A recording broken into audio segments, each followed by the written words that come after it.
The biggest unanswered question on the minds of many gamers, both completely sold owners and cautiously optimistic spectators of Nintendo Switch since its launch, has been if and or when we'll see major third parties come to the console. The problem is that Nintendo has bad relationships with Western third parties and has had a troubled past with those third parties since the days of N64. That's a long time to leave a wound untreated.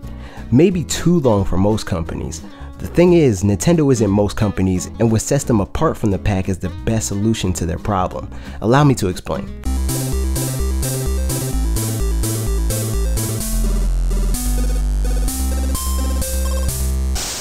It's well documented that Nintendo's first-party studios have been the breadwinners on their consoles since the very beginning. This is very different from Microsoft and even Sony. If you look to the sales charts, you see that Nintendo dominates their platform's best-selling games list. The other guys though, they have third parties to thank for their biggest successes. It's not like Nintendo's first-party game sales are anything to scoff at. Their games tend to go toe-to-toe with even third-party multi-platform sales totals. This mostly bodes well for Nintendo. It speaks volumes to their quality and ability to appeal to wider markets, but it also illustrates what a poor job they do at helping their partners to succeed on their platforms. That's not to say it's all Nintendo's fault. The fault is partially with the third parties for not paying closer attention to what Nintendo fans respond to, but Nintendo should be a louder voice of reason to the publishers when securing games for their platforms.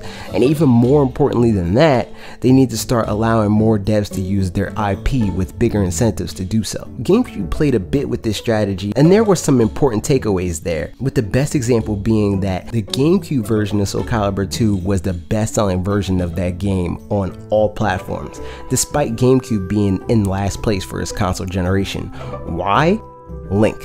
Fast forward to the Wii U era, Hyrule Warriors became the fastest selling Musou game. Pokken Tournament even outsold Street Fighter V in the US. All of this tells us that Nintendo IP is a powerful asset for third parties. This is why I think Ubisoft is smart to align themselves with Nintendo. And it says a lot that of all IP they were able to secure Mario for their latest collaboration. The problem though could be Rabbids. When they were first revealed during the life of the original Wii, Rabbids seemed like they were going to be a pretty big deal. These days though, they become the butt of a joke.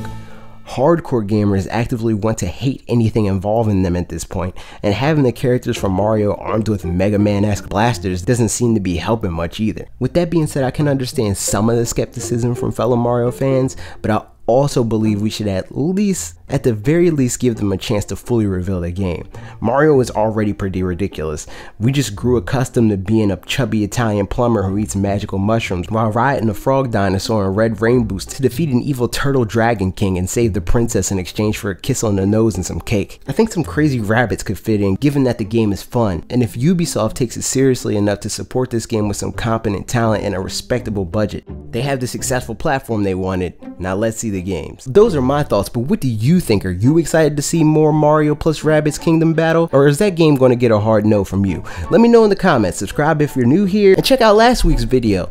Okay, I'm done. See you next week.